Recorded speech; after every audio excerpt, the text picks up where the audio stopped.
Welcome back, everybody. We're in Durban today, and we're taking a look at the oceans economy, one of the pillars of Operation Phakisa that the government launched in 2014 to fast-track and get big results for our economy. The potential is there, 3,000 kilometers of coastline, vast oceans that are untapped, and this oceans economy can provide, it's believed, something in the order of 1 million jobs by 2033. But how are we going to do it? Let's explore that. And one of the areas of potential is Transnet, the Ports Authority and its operations wing.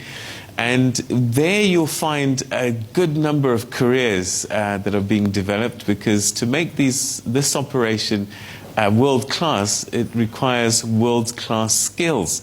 So we have a table here with some qualified people who are doing amazing things at Transnet. And I want to ask them now, actually, if we can get a microphone to them, just to get a sense of what's possible. And I think there's Portia Mia there.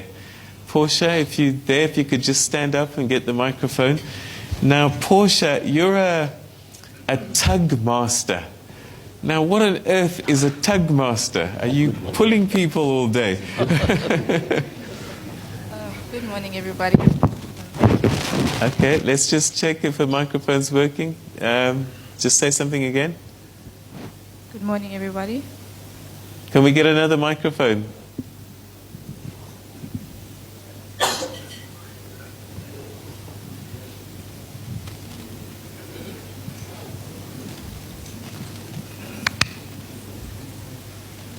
All right, so we have Portia Mia, who is a tug master.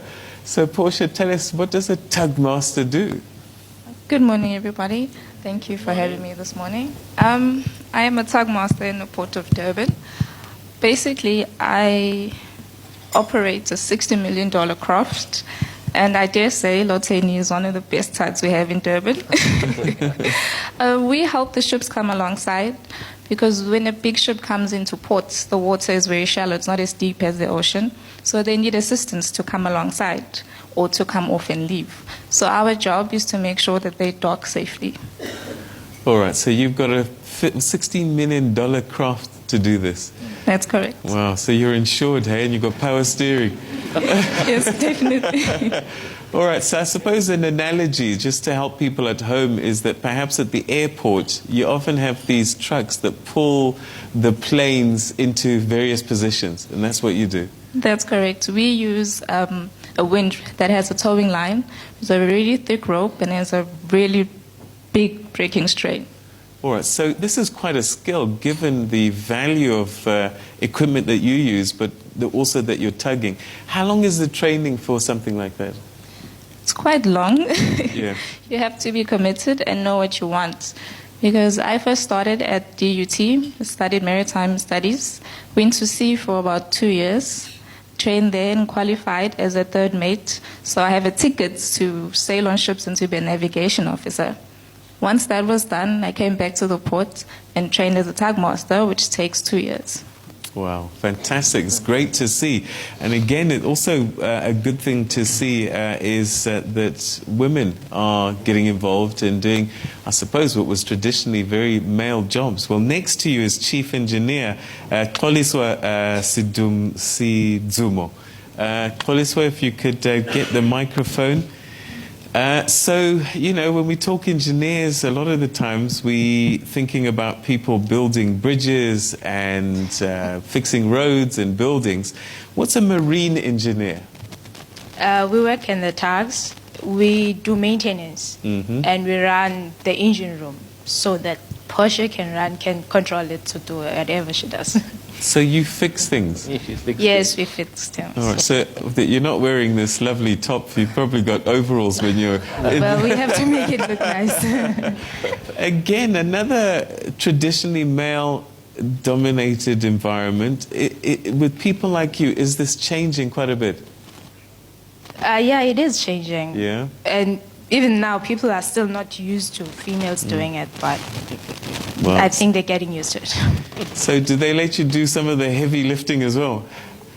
Yeah, we do heavy lifting. We have lifting equipment, and we don't work alone. Yeah. There's everyone else doing. So what sort of qualifications are required if I want to follow a career in marine engineering? Maths and sciences school, and then I went to CPUT to do marine engineering. But some start with mechanical engineering and then branch off to marine engineering. But I did straight marine engineering, and then after that I went to C to get a class 3. That's training for 12 months, and then after that you go to the port, and then you do training for 2 years. It took 3 years though. How did you even hear about marine engineering? I mean, this is... Well, I saw boats, and I wanted to work there. But then Transnet came to our school when I was in high school. I was doing grade 10 to introduce maritime as a whole. Then I took it from there, and then when I got to school, I wanted to do the engineering side instead of the deck officer. All right, so we're going to come back to your table again a little bit later on because there's some more people doing interesting things. If you want to know what a dredge master is, we'll find out in a short while. But I guess this is, Mr. Valley, this is what's kind of important for you. A, empowering women, and B, developing all of these skills, but getting young people in our school system to know that these careers exist. Well, we find that, that women are far more focused and less distracted than men.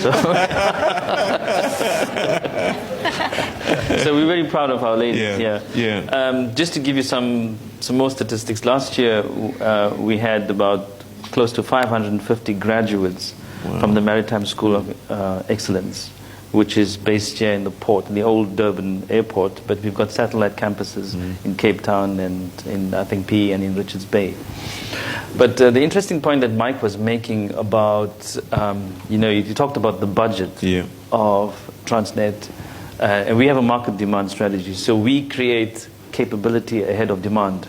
Right. So, when the demand does come up, we are ready for it.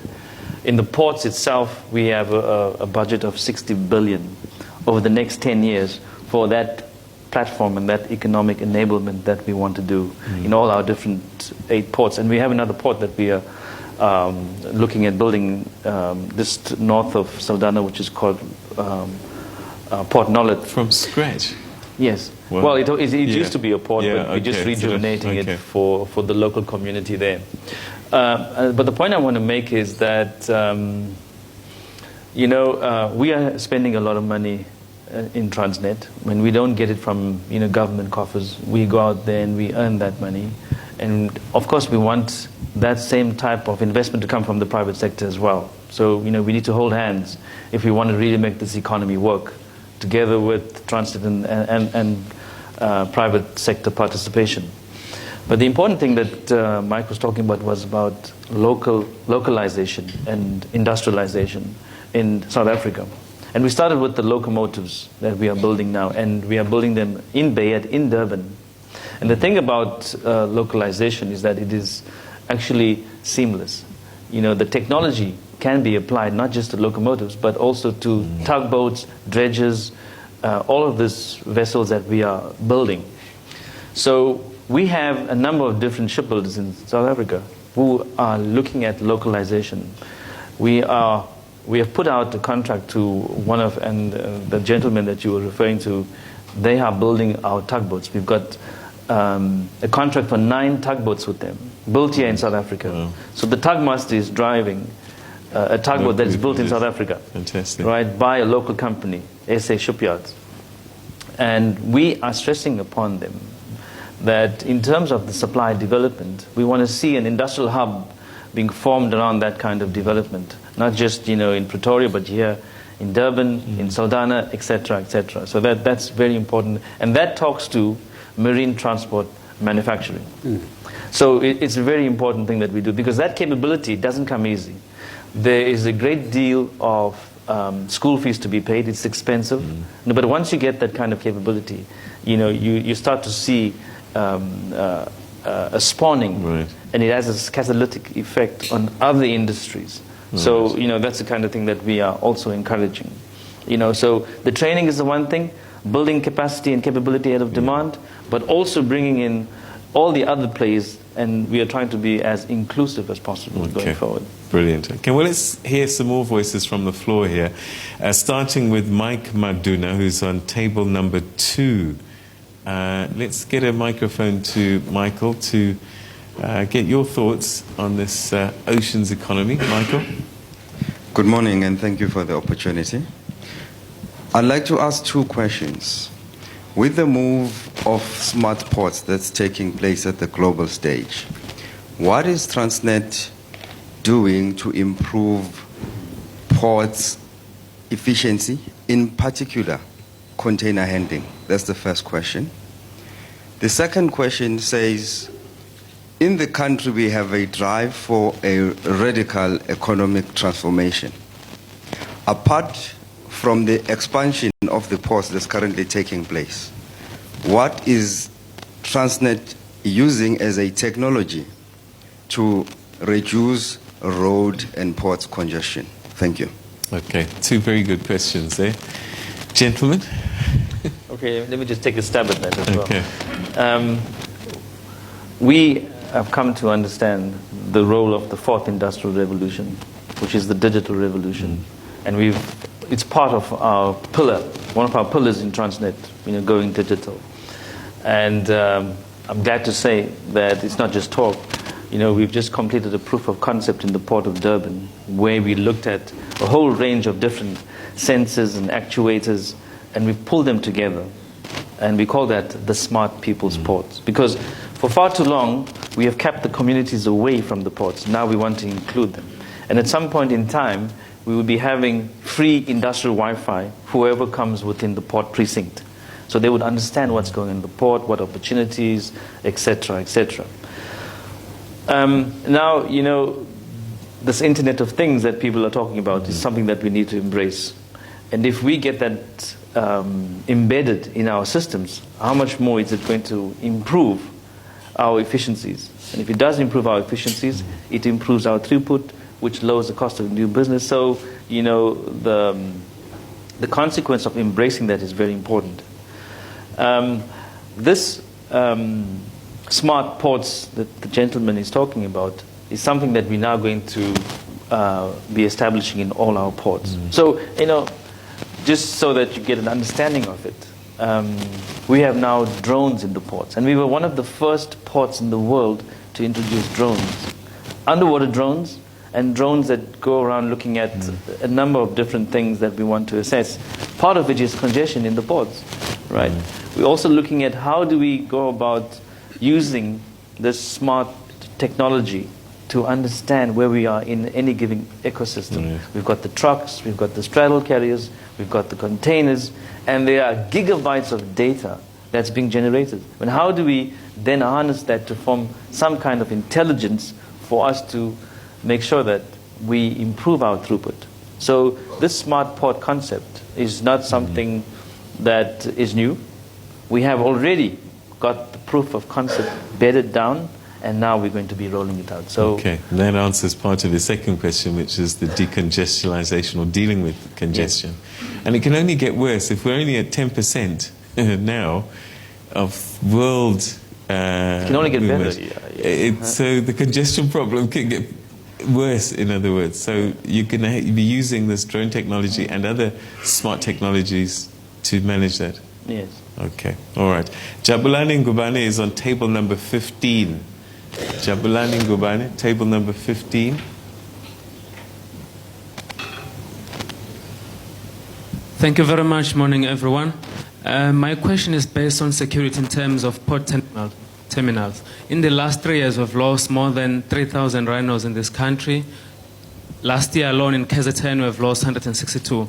I just want to understand, in terms of your security and detection at your port, how do you make sure that the syndicate does not breach your systems and exploit Transnet in terms of the mode of transport, taking into account that 3 years ago in the US, more than 100 tons were confiscated in their port, and then they were directly linked to South Africa. Thank you. Mr. Gwala, how do we make sure that we're not exporting rhino? Well, it's a challenging question because our principle works as follows. Once a container is loaded and is sailed, We endorse this thing, and it's what declared to the state. Only if there's interference with the scene, then we raise alarms. 2, the responsibility actually lies with the border police, the SAPS. So what government did, they created a special unit focusing on ports. They deal with these kinds of crimes. It goes worse than just potential rhino horns. There are even human beings called stowaways, where we find ourselves importing foreigners, getting into the country legally, using these vessels, and probably using our terminals to leave the country as well. So it's the border police that is responsible for that. But obviously, Port Authority also has got a lot of security on the ground, where they've got systems in place, checks and balances.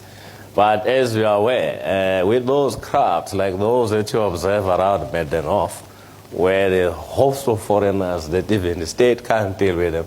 So it's a question of how we deal with these things on a day-to-day basis. Unfortunately, that's the reality we have to deal with. Okay. Bonga Khadebe is on table number 13. Table 13. Bonga, if you can get a microphone to you. Thanks. Thank you very much. I have just one simple question. For a young African child right now in high school at Nkandla, what business opportunities are available if they want to come and engage and do business with Transnet? Thank you. Okay, so I'm in Nkandla and I'm in high school. And what business opportunities are there, and how do you help me? Well, there are a host of opportunities. If I may start, first let's start with equipment. Most of the equipment I have is very sophisticated technology. In most cases, it's foreign sourced. But obviously what we do, we force for localization. So there's potential where we can pair them with foreigners on the localization aspect. Localization will be either a direct participation in having a stake in that business, or in certain cases will be skills transfer, where you come in, having nothing, you leave as an electrical or mechanical engineer. So one aspect is that. The other one, I think I touched a little bit on SMMEs.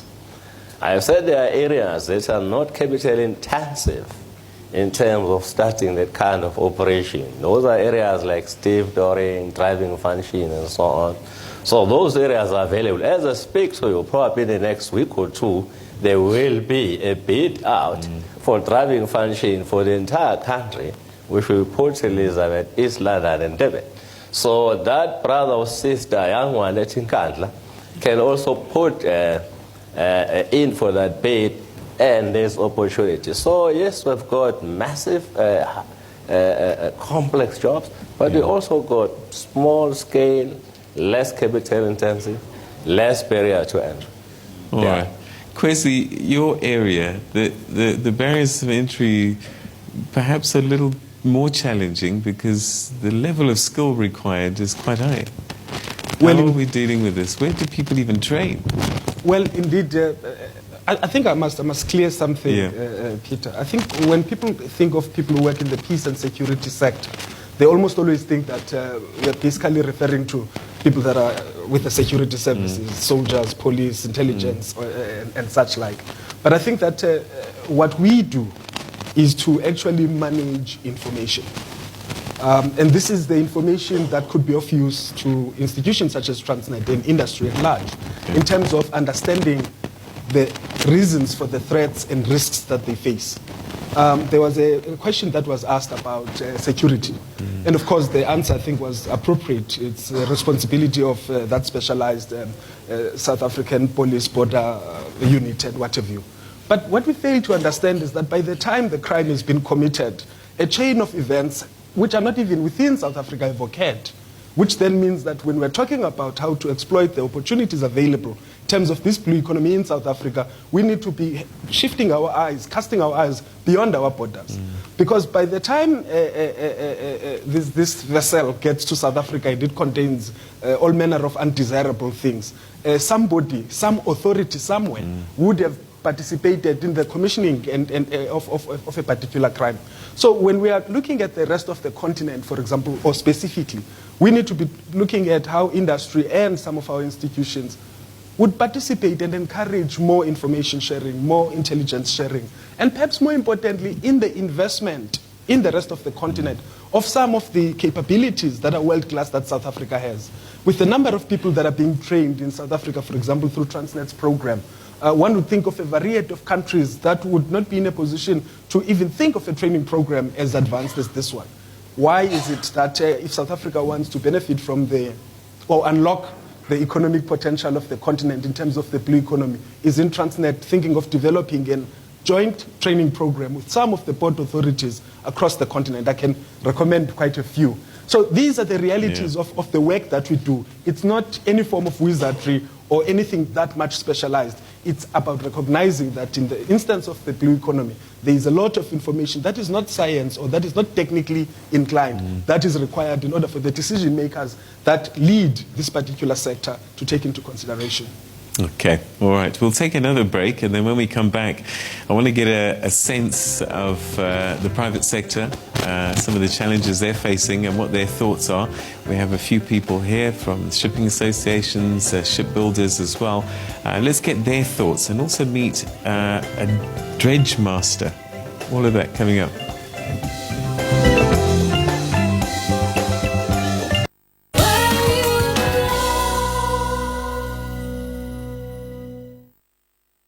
Mum, I'm worried my freshness won't last. Remember, we're with you all the way.